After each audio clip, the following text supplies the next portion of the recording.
Good evening, everyone. I'm Bob Friedman. Thank you for joining us this evening. We have a tremendous amount of material to cover in just 1 hour.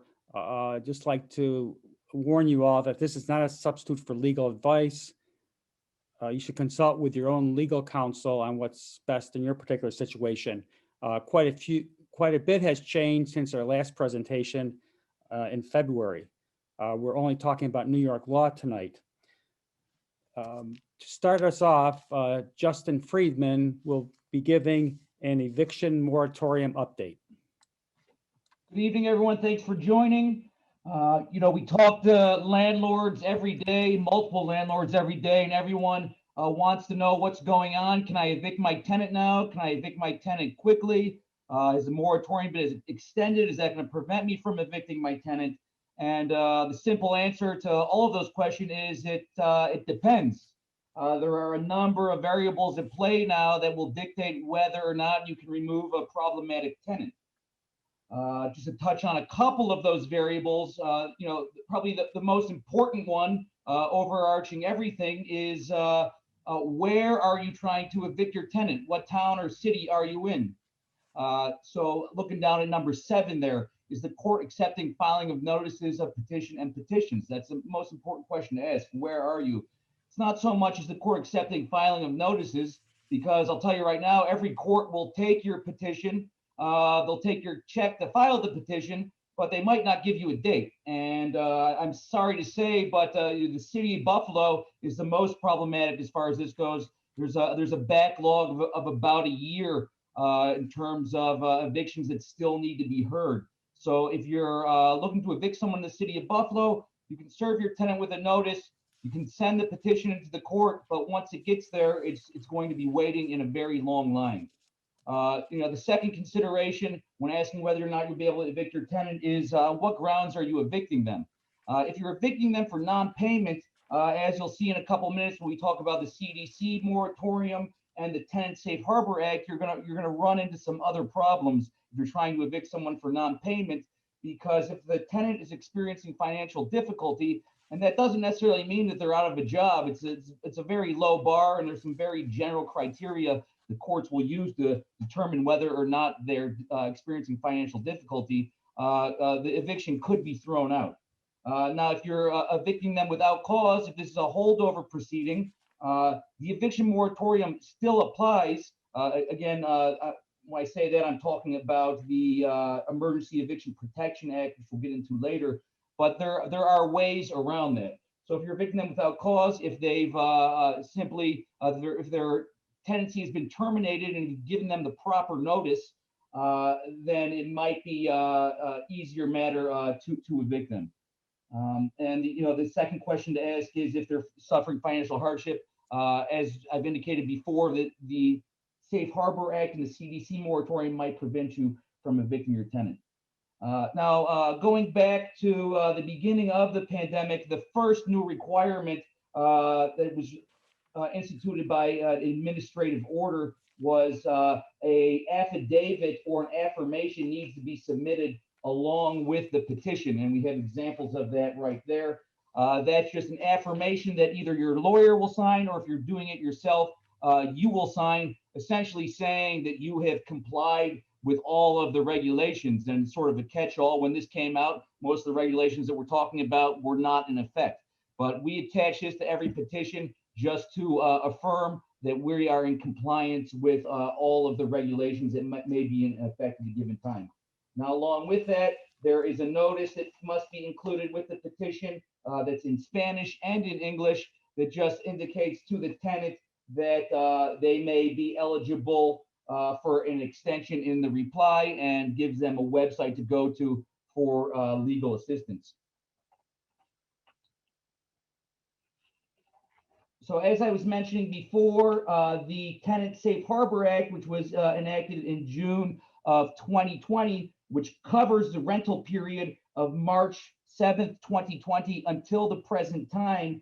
Now, this is one of those problematic pieces of legislation that, if the tenant is experiencing financial difficulty, could prevent you from evicting the tenant.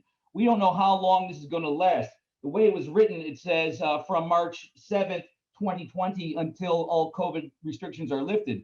As we're seeing now, most COVID restrictions have been lifted, but we're not completely out of it yet. So as far as we're concerned, this still applies. And for the tenant to have their eviction stayed, all they would simply have to do is fill out a form that says they're experiencing financial difficulty, and then it's very likely that the court would postpone the eviction until some time when all restrictions are lifted. I'm not going to focus too much on that because the big one here, what everyone's really concerned about, is the COVID-19 Emergency Eviction and Foreclosure Prevention Act of 2020. And this sort of swallows all of the other ones because it not only applies to non-payment proceedings, but it applies to holdovers as well. With this, the landlord is now responsible for serving a hardship declaration on the tenant along with the notice of termination or 14-day notice that they serve. So this hardship declaration, it will include a notice just letting the tenant know they may be eligible for a stay of their eviction. And then it has the actual form, which the tenant can just check some boxes. And if you take a moment to look at the criteria by which a tenant may qualify under this, it's financial hardship. And again, oftentimes landlords tell me their tenants, they're still working, they're not experiencing financial hardship. But if you look at this list, you'll see just how broad financial hardship is defined. So it could be loss of household income. It could be an increase of out-of-pocket expenses because of COVID, whether it be childcare or medical expenses. It could be that it costs too much to move. So the tenant says, I'm having financial hardship moving, so I can't leave. And then up on the top of the next page, it could just be other circumstances that aren't defined. So you can see how broad this is. And this isn't anything that a judge is going to rule on while the eviction is proceeding. You're actually going to have to get the date, and the tenant is actually going to, for the tenant to prove they're experiencing financial hardship. And there's a second criteria that's medical related reasons why someone is having hardship. So you can see this is very broad. All the tenant has to do is check these boxes, send it back to the landlord, to the court, or to the landlord's attorney, and most likely, unless a nuisance exception is pled, that proceeding is going to be postponed until at least September 1st. Along with this hardship declaration, the landlord is also required to provide a list of legal service providers, pro bono attorneys, and here this is broken down county by county. It has phone numbers and websites for free legal service providers in each county. Buffalo City Court has its own list of free legal service providers. If you give this list to a tenant in the city of Buffalo, the city of Buffalo will say, take it back. We need this list, which is just a little, it's just a brief list of legal service providers in the city of Buffalo, and that's in English and Spanish. This set of lists is served in the city of Buffalo. The rest can be served throughout Western New York. Okay. So along with this hardship declaration, list of petition and notices, when it comes time to draft the petition and to file the petition with the court, you have to include what you sent along with an affidavit of service.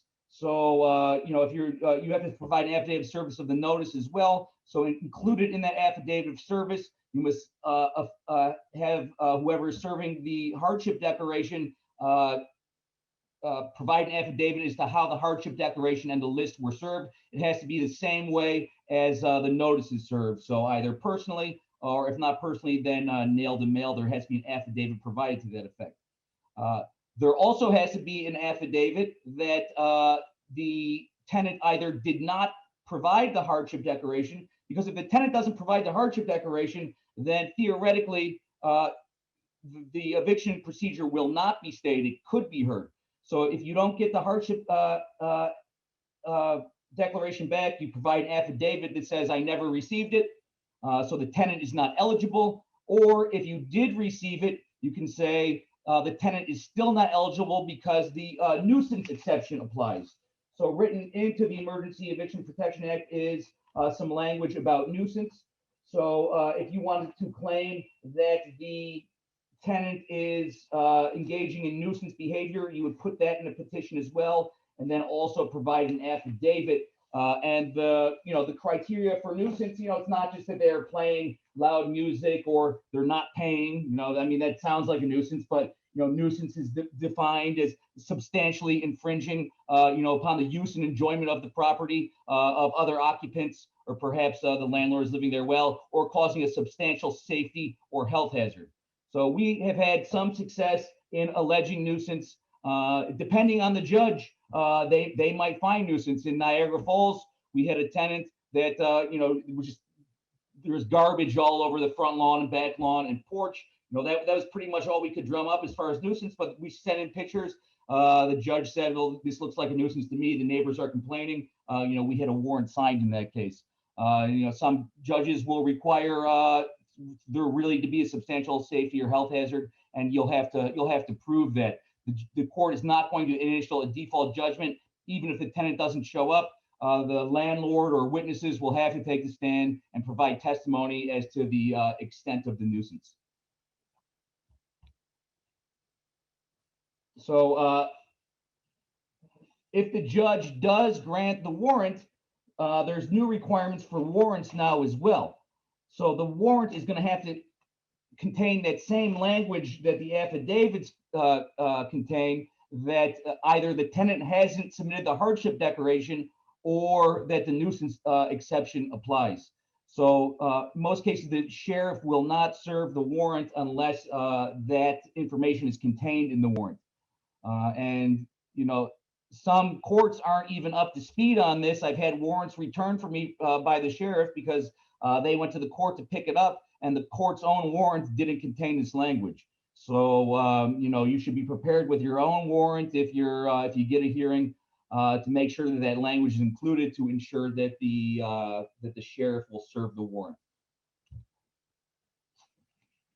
Now, on top of all of this, as if this weren't a headache enough, we're dealing with a federal moratorium too, the CDC moratorium. So, as you may have heard, it was recently struck down, but it's going to be appealed. And while that's being appealed, the judge has extended it. So as far as we're concerned, this is still in effect.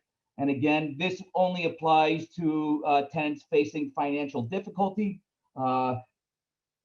You're required to provide a disclosure that they may be eligible for a stay of the eviction in the petition, and that provides them with a link or a phone number that they can call to apply for the CDC moratorium. And they fill out something very similar to what I just showed you. It's the federal version, which also indicates that if the landlord does not comply with it, they could be fined or even sent to prison. So again, erring on the side of caution in case that the government wins this appeal and the CDC moratorium is reinstated, all landlords should be in compliance with these requirements as well. There were some funds available for tenants through the CARES Act. Those funds are no longer available. There's a new emergency rental assistance program through New York State that Bob Friedman's going to be talking about in a little while.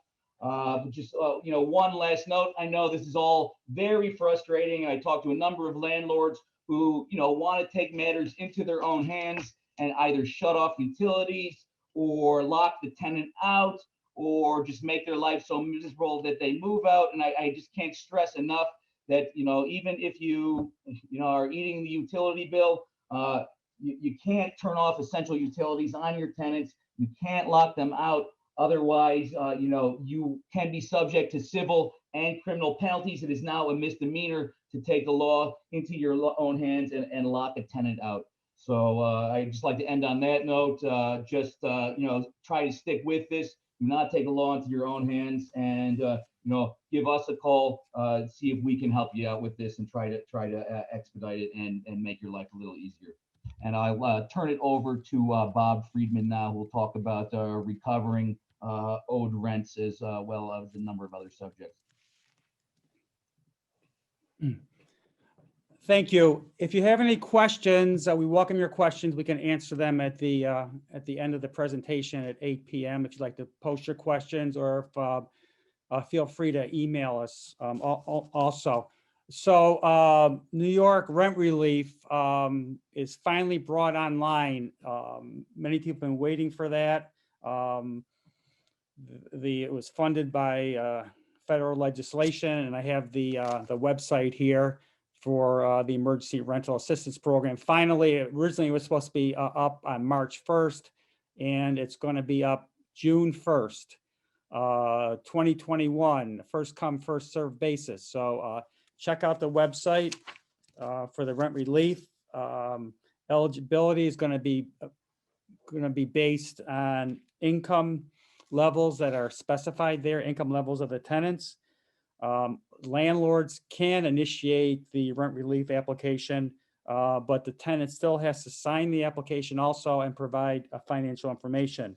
And it can only be used for payment of rent. And both the landlords and the tenants' financial information will be kept confidential. So the tenants will not have access to your financial information. There will be a few disadvantages for landlords for the rent relief program. If the tenant applies, the landlord cannot proceed with non-payment eviction until ineligibility. There's a determination of ineligibility. So even if New York State does determine that the tenant is ineligible at a later time, you're going to have to wait while the application is pending. If you accept rental assistance, you'll have to waive late fees. There can be no rent increases for 1 year from the first payment. And you cannot evict a tenant for an expired lease or holdover for 1 year after the first payment is received, except if it's a 4-unit building and you need to move an immediate family member in. If you initially join the application and you become uncooperative or you can't be located, payments will be sent directly to the tenant rather than to you. So this was part of the United States Consolidated Appropriations Act of 2021. And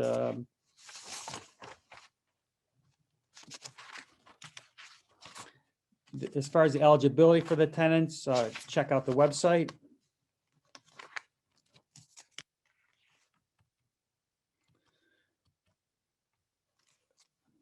As far as collecting rent and damages from your tenants, none of these moratoriums cancel the obligation of the tenant to pay rent to you.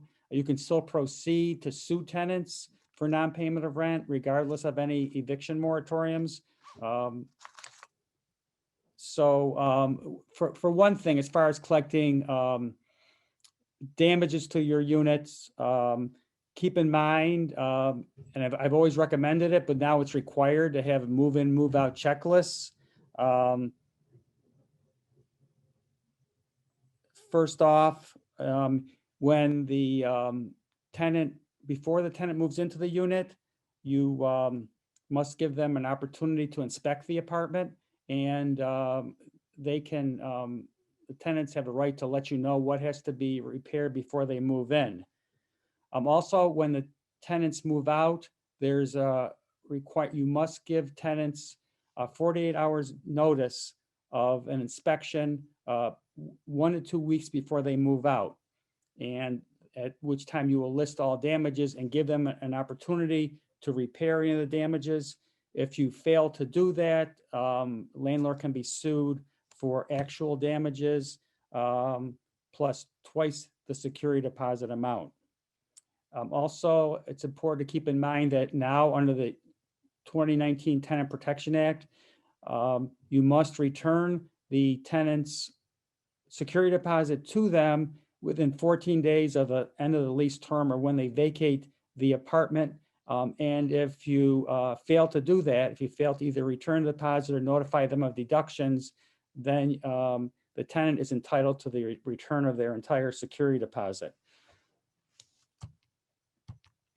So looking at collecting rent and damages from your tenants, that you can, if anyone's guaranteed payment of the rent or damages, you can sue guarantors. If you have added rent clauses in your lease, you can charge for, you can sue for additional charges such as rent. Late charges are now limited. Attorney's fees, you can sue for attorney's fees if you do have provisions in your lease for recovery of attorney's fees. If you're paying for utilities for the unit, and you're concerned about increases in utility costs due to additional occupants, then you can put clauses in your lease that you can charge for over usages of water or electric. And security deposits, now security deposits are limited to the amount of the rent. And security deposits cannot be collected until the first day of the lease term under the Tenant Protection Act of 2019. One protection that you can use is a confession of judgment, in which the tenant signs an agreement that a judgment can be filed against them without having to serve them if they default in the payment of rent or other damages. And one thing to keep in mind, if anyone is signing as power of attorney for someone else for the tenant, they are not personally responsible for the rent or damages. To do that, you need to have someone sign. There should be a separate guarantee clause that the guarantor will pay for any damages or unpaid rent. You are rent receipts. You're required to keep records of rent receipts for 3 years now, and you must give rent receipts if the tenant pays by any method other than check, if they're paying by money order or by cash, or even if they pay by check and they request a rent receipt, you should be giving them a rent receipt. And I've always recommended rent receipts because tenants can sometimes fabricate money orders. And if you keep close records of your receipts from tenants, then it'll avoid any problems when you sue for unpaid rent. If a tenant passes away, the tenant's estate is still responsible for the remainder of the lease, and there's certain procedures that you need to follow to do that. And you can, and if an estate is opened in surrogate's court for the tenant, you can file a claim against the tenant's estate for unpaid rent or damages. So one thing you have to keep in mind, and this applies both to evictions as well as lawsuits for rent and for rent and damages to the apartment, and that is the what's known as the warranty of habitability. And this is an unqualified obligation that you as landlords have, regardless of what calamities you must encounter, that you must provide an apartment that's safe and it's not a danger to the tenant's life or health. And if the apartment is not safe and habitable, then the tenant's entitled to a reduction in the amount of rent that is owed. So that could be raised as a defense, even if you sue a tenant for non-payment of rent. So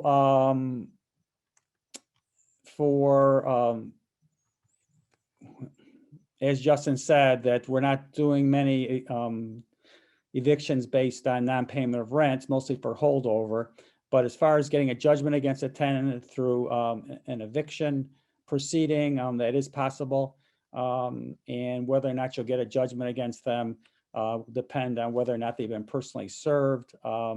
If they're defaulting, you can no longer recover attorney's fees in an eviction proceeding under the Tenant Protection Act of 2019. Sometimes judgments are achieved through stipulations with your tenant. If you decide to settle the matter in court, they would agree to a judgment being filed against them. And then you would take, if it's in a city or whether it's, you would get a transcript of the judgment from the court and file it with the county clerk so that you'll be able to execute on the judgment. As far as small claims court, if you're an LLC or a corporation, you can only use commercial claims to sue your tenants. And that's the commercial claims parts are only in city court.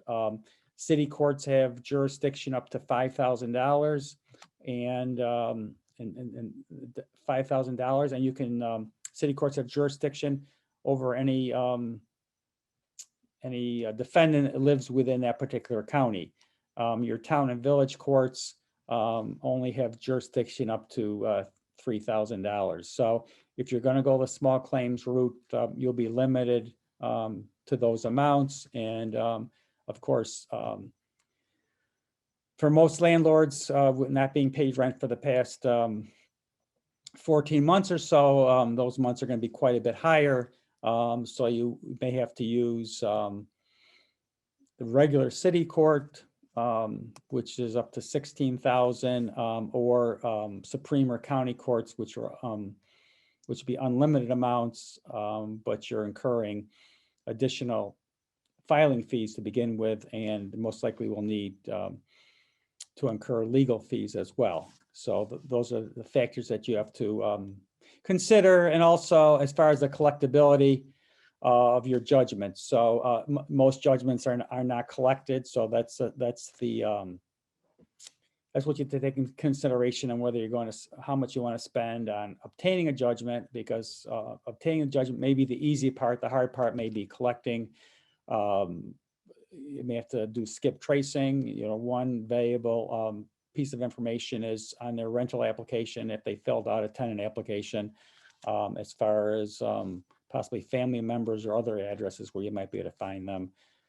You can serve them with an information subpoena, in which they have to reveal their assets and financial information, which would help you collect against them.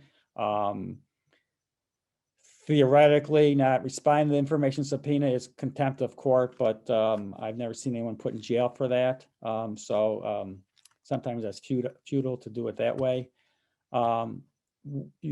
With your judgment, once you file the transcript with a county clerk, there's various collection ways. There's a property execution. You can seize certain non-exempt property from the tenant. Income execution, wage garnishments, those are probably the most common way of collecting a judgment, is having a wage garnishment, and a certain amount, 10%, is turned over to the sheriff every week. Execution with notice and restraint, we go after their bank accounts, freeze their bank accounts, and serve restraining notices on banks to freeze their accounts until you can have it executed, do an execution with notice by the sheriff.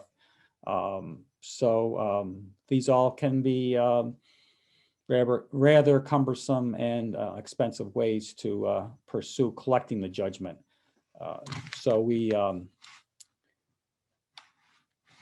For further information about tenants' rights, landlord's rights, you go to our website, wny-lawyers.com.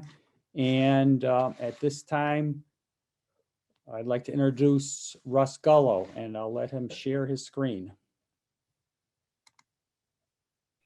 Good evening. My name is Russell Gullo, and I'm here this evening to talk about the best kept secret in real estate, what's known as the 1031 exchange. So I'm just going to jump right into our presentation and start by asking, what is a 1031 exchange? And it's an opportunity to pay no tax. And it's not only an opportunity to pay no capital gains tax when you dispose of investment real estate, it also includes the recapture of depreciation. It also includes the Medicare surtax, as well as New York State. So this presentation is based on Section 1031 of the Internal Revenue Code. So what are the requirements to take advantage of this best kept secret in real estate? Number one, you have to be disposing of either income producing or investment held property. We all understand what income producing means.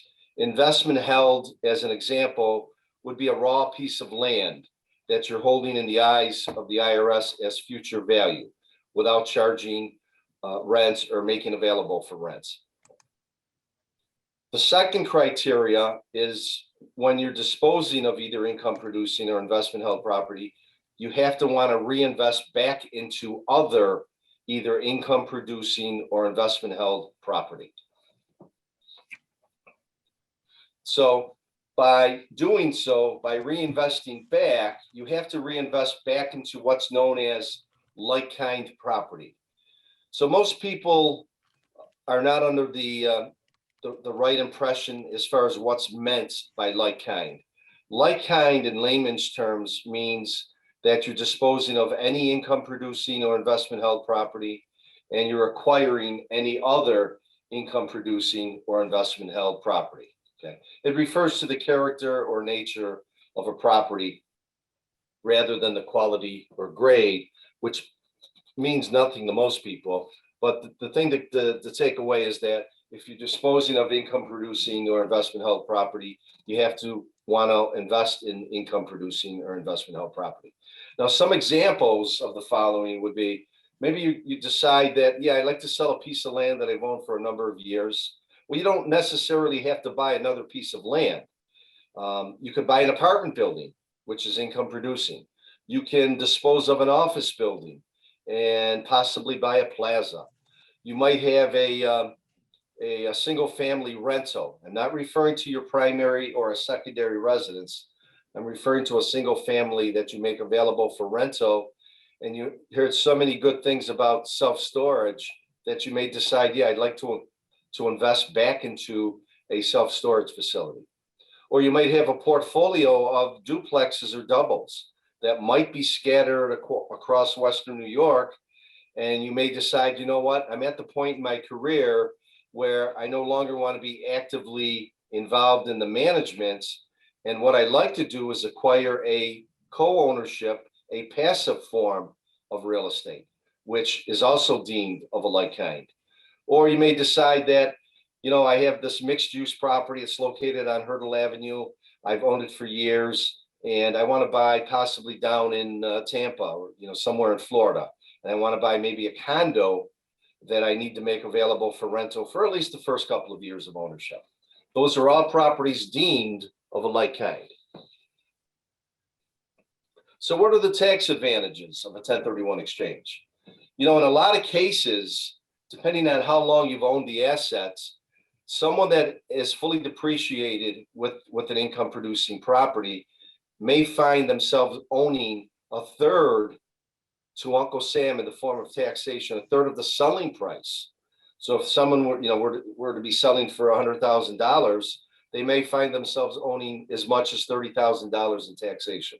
It's very common. So what I'd like to do is walk you through an example quickly. And it's an apartment building that we bought back in 1983 for $240,000. We put $60,000 down in the form of our down payments. And then we financed the balance, $180,000, which we all know that's what we call leverage, the use of other people's money. And we went to the bank for that amount of money that we procured in the form of financing. Today, here we are, 2021, and we go out and we find that our 12-unit apartment building is worth almost $500,000 based on the income stream that the property produces. That's how we're able to determine the value of this income producing asset. We use what's called the income approach to value. So the property at this time is mortgage free. And from an accounting point of view, we have an adjusted basis of $20,000. And we originally started with our basis of $240,000, but that's been reduced by the amount of depreciation that we are forced to take in the United States every year. So we're at the point where this asset is fully depreciated, and the only basis remaining in the asset is the land value, in which we don't depreciate the land. Okay, so we need to know that to determine our gain.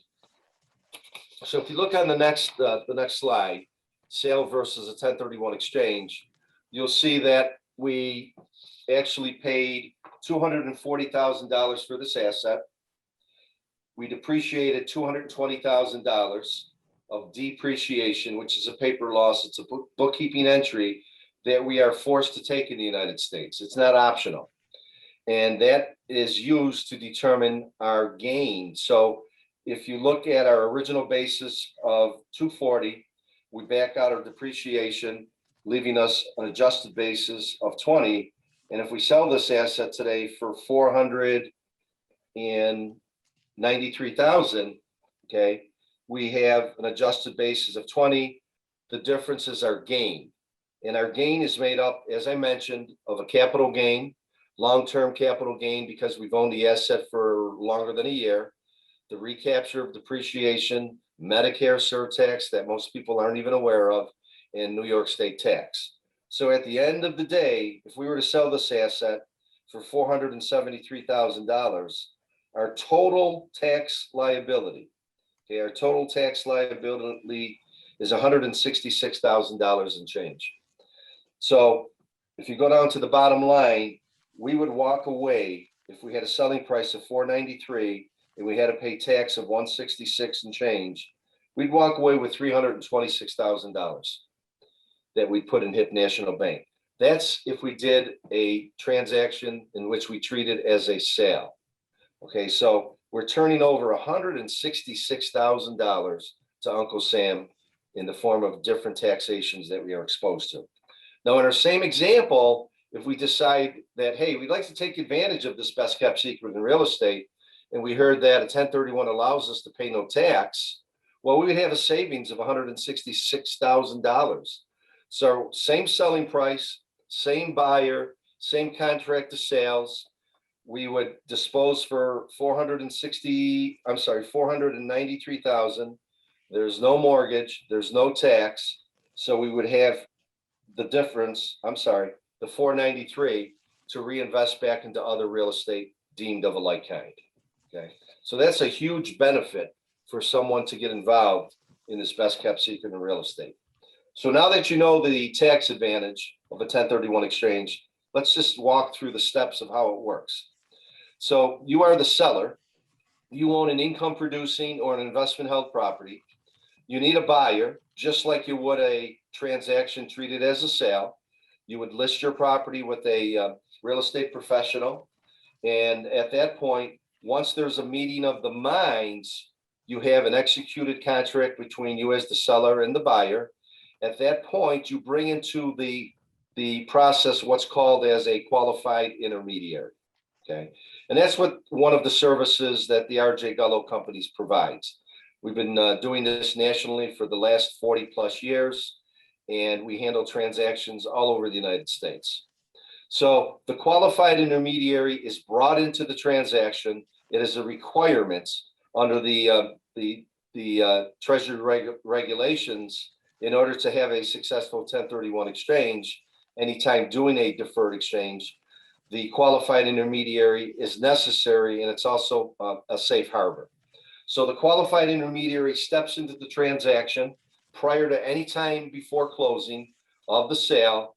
Will prepare all the necessary 1031 documents. There's approximately 50 pages.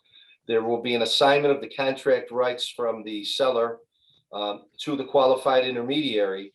And that's how the qualified intermediary gets into the transaction in order for it to be treated as a 1031 exchange. At that point, the qualified intermediary also provides closing instructions for the closing attorney or closing agent that's handling the transaction on behalf of the seller, meaning the taxpayer. And then at that point, upon the closing date, that is deemed day number one of a 1031 clock that we will talk about next. So the seller or taxpayer has to acquire, as we mentioned, other like-kind property. Okay, and I'll talk about the timeline that's involved. But for those of you that didn't follow what I just explained, the steps are are on the next page. And if you skip over that page and go to your 1031 exchange clock, as I mentioned, the closing date is day one of your 1031 clock. You have a 45-day ID period. And the identification period, as I mentioned, starts day one as of the closing date of the sale. And you have to give back to the qualified intermediary a form identifying potential replacement properties. You do not have to be under contract within this 45-day ID period, but you need to acquire one of the properties of the value that you need to go back into that's on that list, of which you then have a total of 180 days, of which the 45 days is part of the 180 to close the replacement property. Okay. So let's talk about some of the issues. One of the duties of the qualified intermediary is that the funds, the net proceeds, have to be payable directly to the qualified intermediary. So if the qualified intermediary is not in the deal before it closes, if the documents are not executed prior to closing, and if the qualified intermediary, as I mentioned, does not receive the net proceeds directly, then the client is either in what we call actual receipt, meaning it's a taxable event, and they don't have the right then to do a 1031 exchange, or if someone that represents the taxpayer, anyone who has an agency relationship, which might be the real estate agent or broker, mortgage broker, an attorney, anyone that provides a service for a fee is deemed an agent. And if that individual is in receipt of the funds, they are then in receipt of what's called constructive receipt for IRS purposes, and makes the client taxable as well. And for that reason, the funds must be payable directly to the qualified intermediary. So let's talk about value. In our 12-unit apartment building, we disposed of that asset for $493,000. So whatever the value, and I'm referring to the contract selling price, is that you dispose for, you have to buy other real estate, as you know, deemed of a like kind. It could be anywhere in the United States. It can be one property. It can be multiple properties, but you want to get up to at least the contract price that you sold for. In our example, $493,000. Now, certainly in our example, we were mortgage free. So you can buy a minimum of $493,000, or if you want to incorporate leverage, you can buy as much as almost $2 million. All right, because any lender is going to provide you with a mortgage up to, in most cases, 75% of your purchase price, what we call a loan to value ratio. All right, so you would use the 493 as a down payment, and then you would procure financing for the difference, and now you're controlling $2 million with your $493,000 that you have out of your 1031. So if you're looking to create wealth much quicker, there's no better way than with the use of a 1031 exchange to pay no tax, as well as to use leverage. Okay. So in our example here, we basically quadrupled our portfolio with our current equity from the 12-unit building. Doesn't get any better than that. Okay. So what is a professional qualified intermediary? A qualified intermediary is a person who facilitates 1031 exchanges. We become the quarterback of the transaction.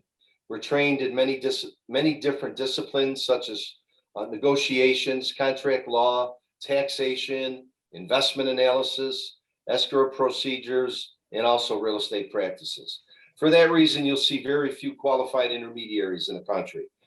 Again, we've been doing this for 40 years. We were one of the 5 independent qualified intermediaries in the country back in 1980 when we set up shop. Today, we're, I believe, still the only full-time professional qualified intermediary company from Buffalo to New York City. So who cannot be a qualified intermediary? The taxpayer. So a taxpayer or a seller who's looking to take advantage of a 1031 exchange cannot be their own qualified intermediary. Any employee of the taxpayer, as I mentioned, anyone that has a relationship with the taxpayer, an agency relationship in the past 24 months or at the time of the transaction is deemed a disqualified person. and would make the 1031 exchange disqualified and would become a sale and taxable at that point.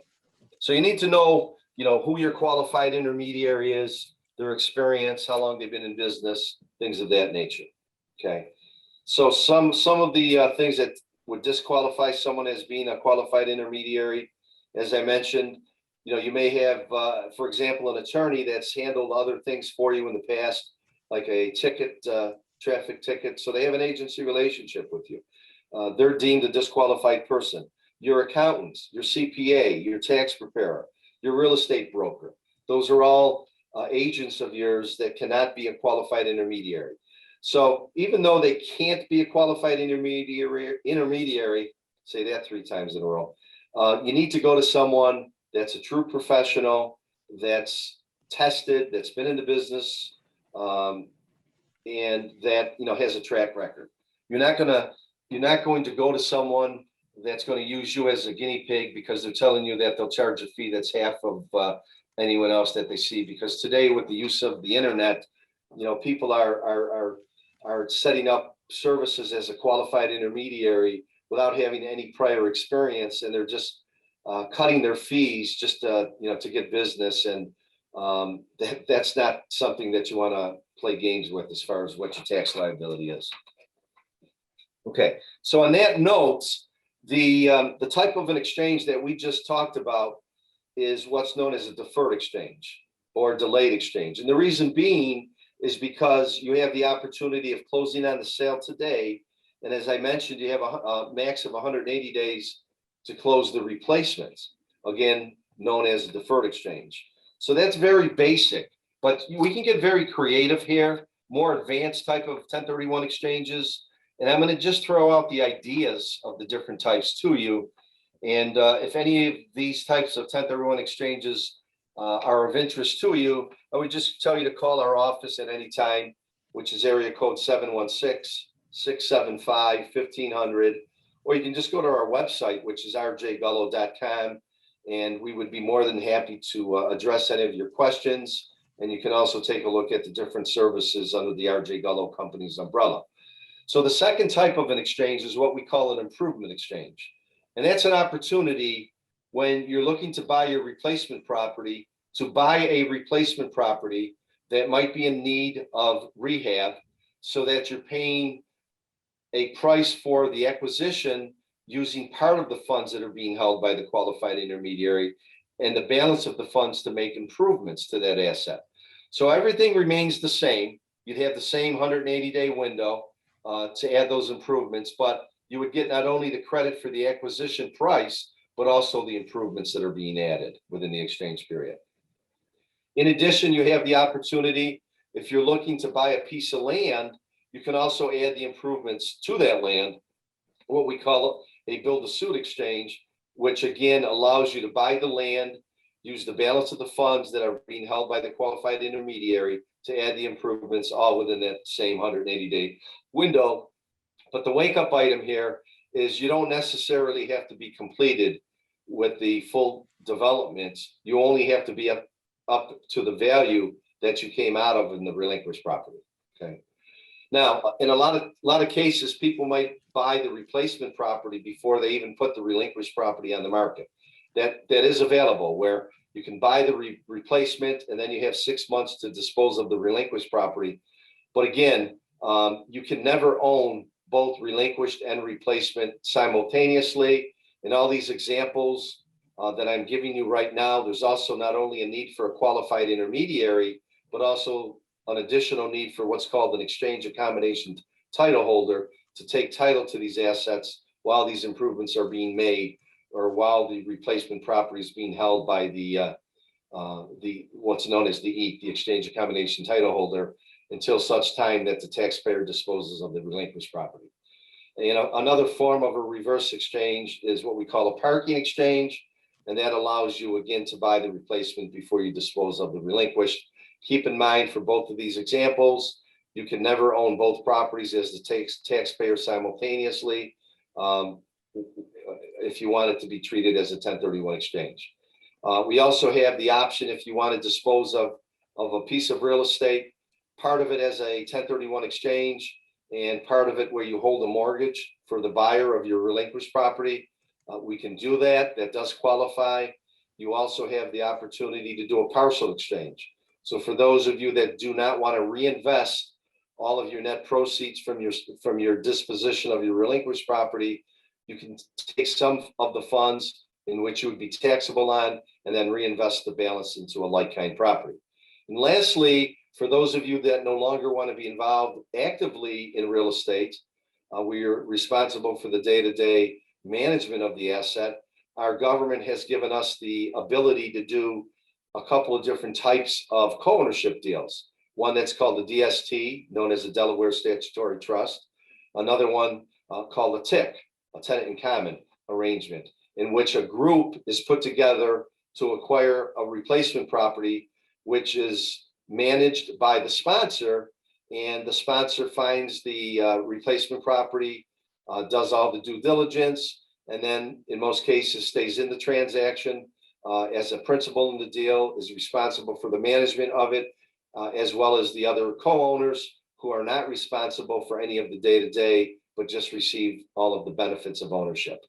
So depending on what you're looking to do, there are many different ways that you can take advantage of this 1031 exchange. And at this time, that concludes my presentation.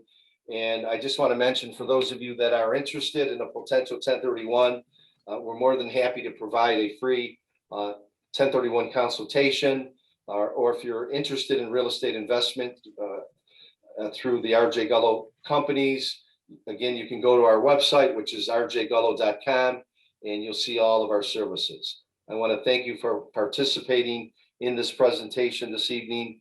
I'm going to turn the floor back over to Bob and Justin, and we'd be more than happy to address any questions that you may have at this time. Thank you, Ross. I believe we answered all the posted questions. If anyone has any further questions, feel free to call us, call Justin or I, or email us so we can schedule a telephone consultation. We will, Russ, Justin, and I will be back with another webinar on June 22nd at 7 p.m. And we will email all of you the topics. And I thank you for your attention this evening. Thank you, everyone. Thank you. Have a good night.